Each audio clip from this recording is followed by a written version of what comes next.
Hello. Ceci est une nouvelle journée avec une nouvelle chaussette et une nouvelle, je dirais, résolution à partager. Alors, il faut faire très attention avec ce mot, promesse, résolution, parce que ce ne sont pas des paroles en l'air. C'est une promesse, c'est un contrat, c'est une décision que vous faites avec vous-même. Mais pas seulement avec vous-même, vous le faites aussi avec votre Dieu, votre entourage. Il faut comprendre que lorsque vous faites une promesse, c'est un défi que vous vous lancez. Et à force de pouvoir vivre une vie qui s'efforce à accomplir ses objectifs, vous allez être épanoui. Non pas parce que c'est confortable, non pas parce que non pas parce que cette chose vous fait particulièrement du bien, mais à partir du moment où c'est un objectif que vous vous étiez fixé et que vous êtes en train de l'atteindre, vous avez plus confiance en vous et ça vous donne la force de pouvoir accomplir de pouvoir accomplir encore plus de choses. Pourquoi? Parce que tout simplement vous nourrissez vous contribuez à un cycle vertueux, tout simplement. Ce cycle vertueux-là vous encourage à pouvoir vous dire que je peux me faire confiance. Quand je dis quelque chose, je le fais. Sauf qu'on va pas se mentir, dans la réalité des choses, la plupart d'entre nous, on a tendance à avoir beaucoup de résolutions et ne jamais les atteindre. C'est devenu même la norme. Et je trouve ça triste parce que si on redonne l'importance, si on vraiment s'assoit et on médite sur l'importance de ce que c'est de pouvoir se choisir, de pouvoir dire oui au fait que oui, vous méritez en fait, de pouvoir atteindre les objectifs et vivre la vie que vous voulez. Sauf qu'il y a une certaine réalité, il y a un certain contexte dans lequel vous êtes né, dans lequel vous avez grandi, mais au-delà de ça, surtout dans lequel vous vivez, vous choisissez, votre vie aujourd'hui, elle est surtout déterminée par vos choix.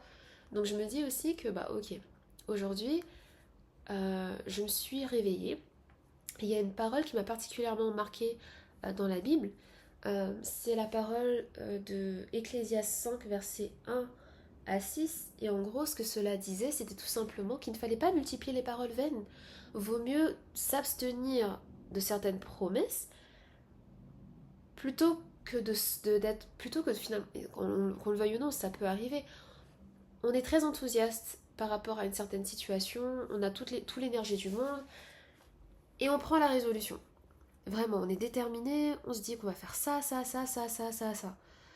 Le souci avec ce genre de démarche, c'est que rien que le fait de pouvoir planifier ces choses, ça nous donne déjà un shot de dopamine. Et ça indique à notre cerveau, d'une certaine manière, qu'on l'a déjà atteint.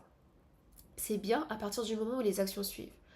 Mais pourquoi est-ce que je vous dis que c'est très très très très très vicieux de pouvoir le faire trop rapidement, de manière trop enthousiaste et surtout trop fréquemment?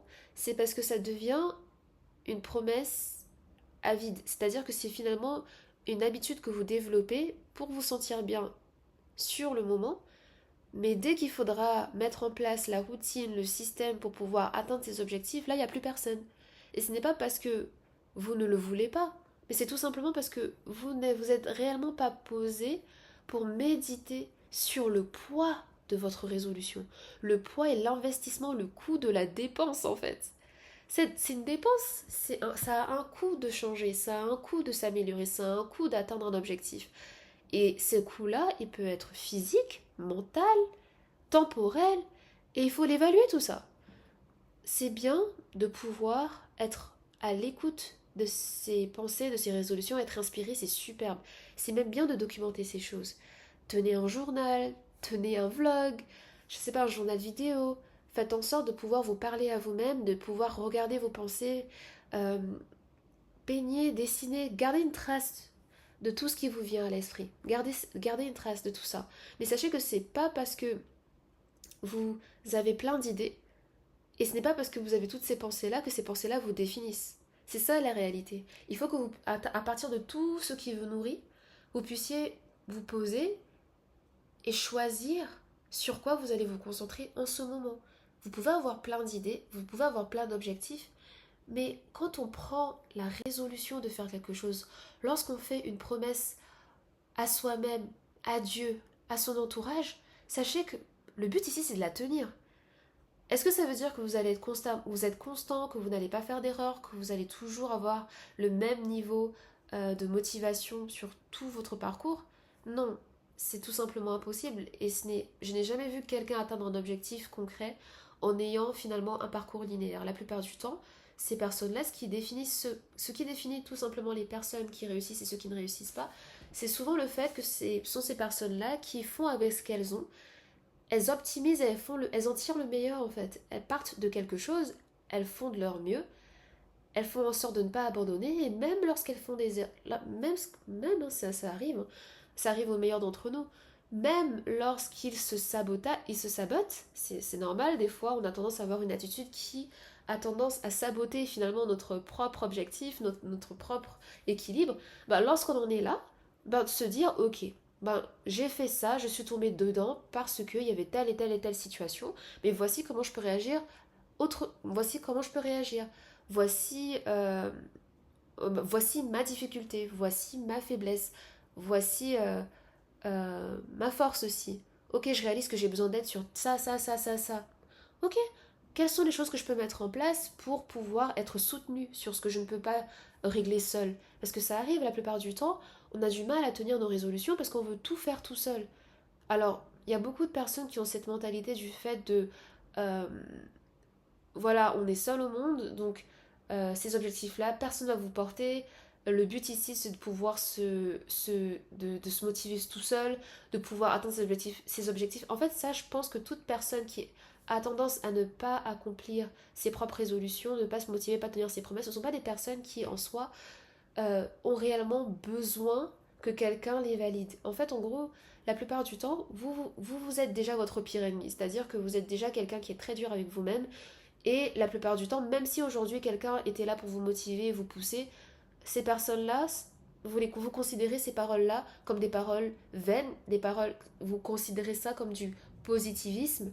Et en soi, même si ces personnes sont là pour vous aider, pour vous soutenir, la plupart du temps, vous-même, tant que vous-même vous n'avez pas eu ce déclic, tant que vous-même vous ne voulez tout simplement pas, tant que vous-même vous ne posez pas les actions nécessaires, vous pouvez avoir tout l'entourage le plus bienveillant du monde, rien ne va avancer.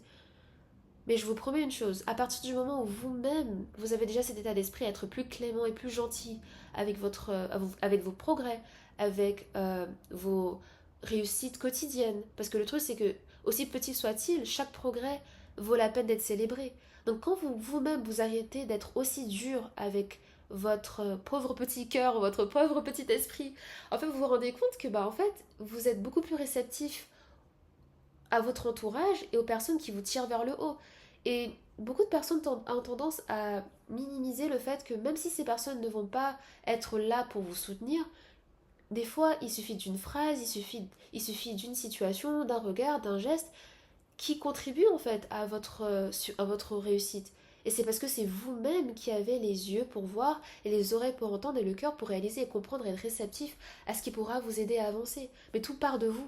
Tout part de vous, mais ceux qui vous nourrissent, c'est ce que vous regardez, ce que vous lisez. Donc on a besoin des autres. On a besoin des autres. Et pour ceux qui vivent une vie de foi, ceux par exemple pour moi-même, je suis de confession chrétienne.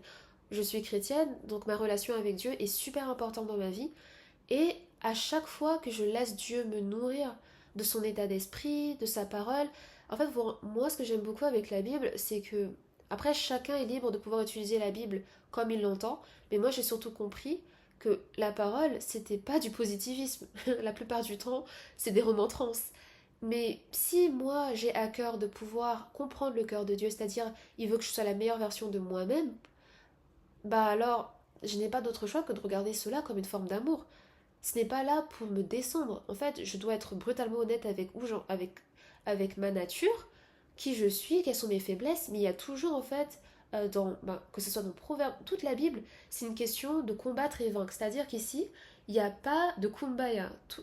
Dieu a toujours été clair. Tu vas en baver, d'accord?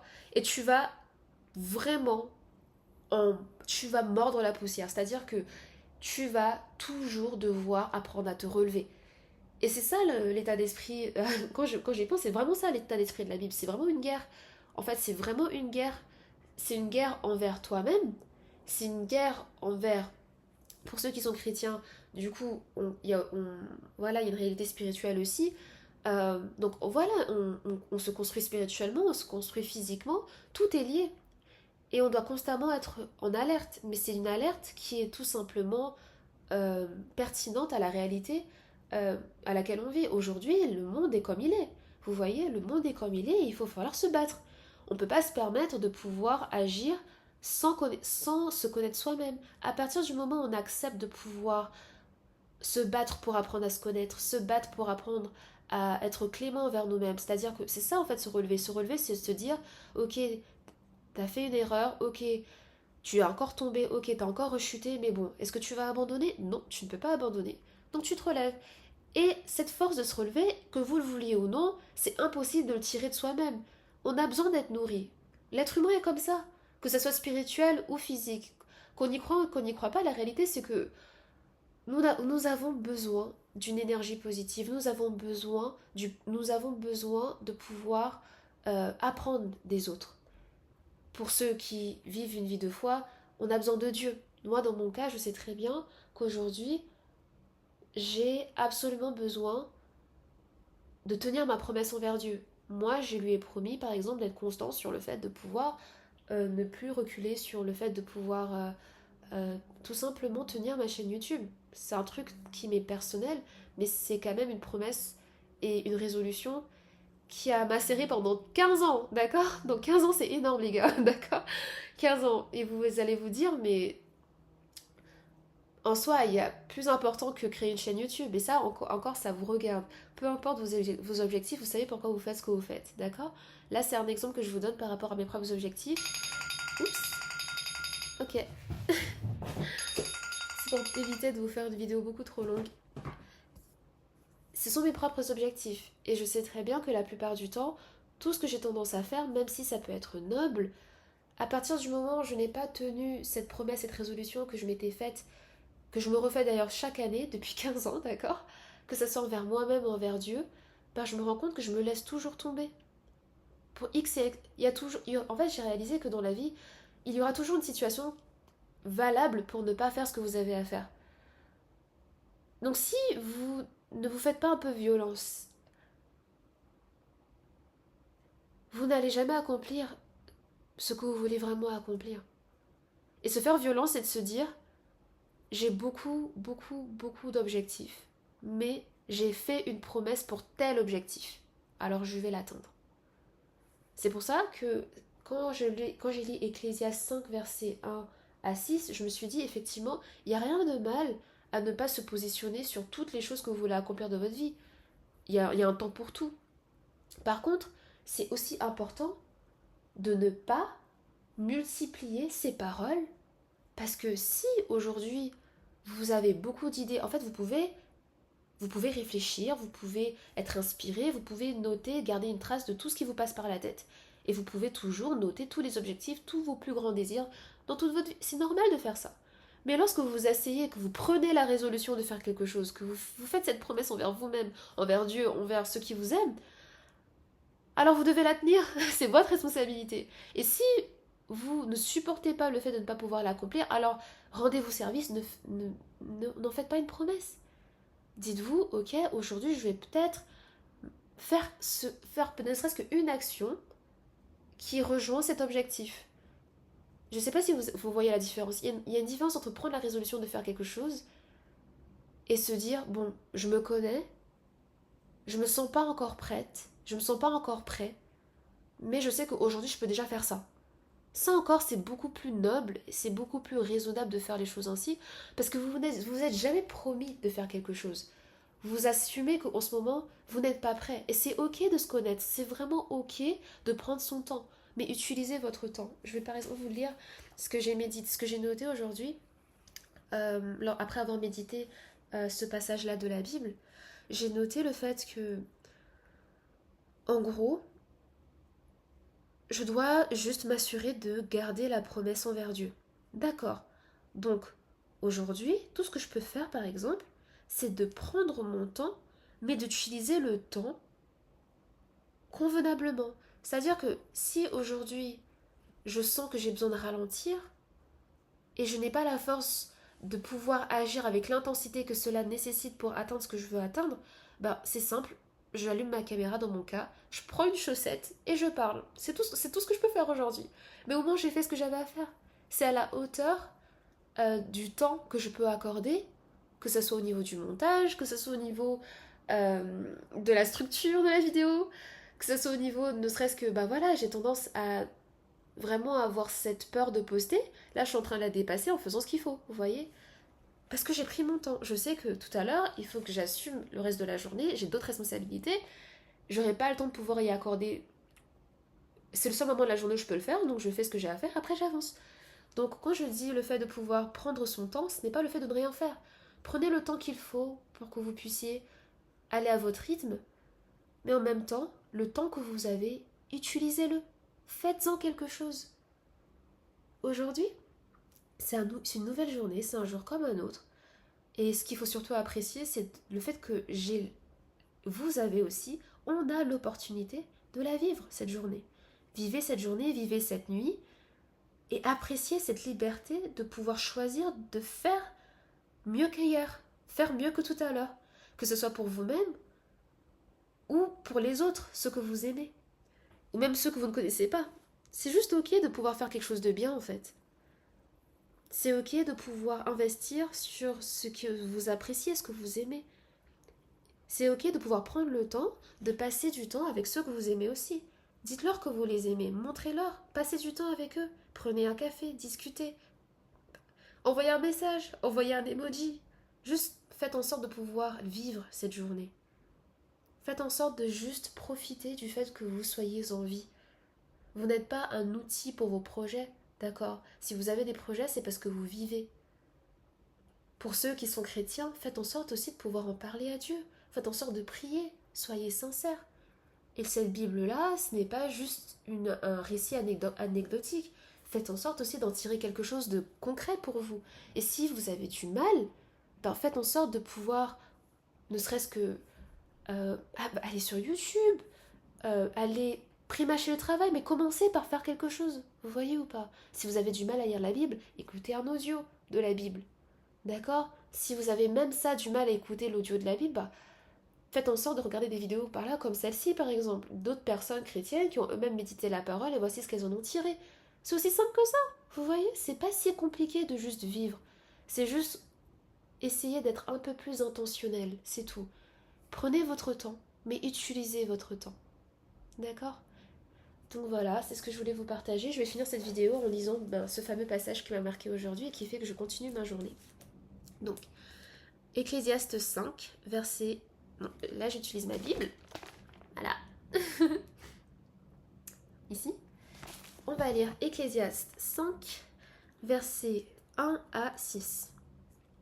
Ne te presse pas d'ouvrir la bouche et que ton cœur ne se hâte pas d'exprimer une parole devant Dieu. Car Dieu est au ciel et toi sur la terre. Que tes paroles soient donc peu nombreuses. Car si les songes naissent de la multitude des occupations, la voix de l'insensé se fait entendre dans la multitude des paroles. Lorsque tu as fait un vœu à Dieu, ne tarde pas à l'accomplir, car il n'aime pas les insensés. Accomplis le vœu que tu as fait. Mieux vaut pour toi ne point faire de vœu que d'en faire un et de ne pas l'accomplir. Ne permets pas à ta bouche de faire pécher ta chair, et ne dis pas, en présence de l'envoyé, que c'est une inadvertance. Pourquoi Dieu s'irriterait-il de tes paroles et détruirait-il l'ouvrage de tes mains?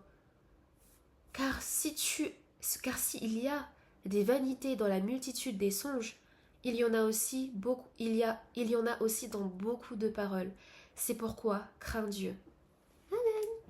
Donc vous voyez, rien que ça, moi ce que j'en ai surtout tiré, c'est que l'insensé aux yeux de Dieu, c'est pas quelqu'un qui prend son temps, c'est pas quelqu'un qui assume ses faiblesses et qui fait du mieux qu'il peut jour par jour. Non, c'est quelqu'un qui multiplie ses paroles sans réfléchir.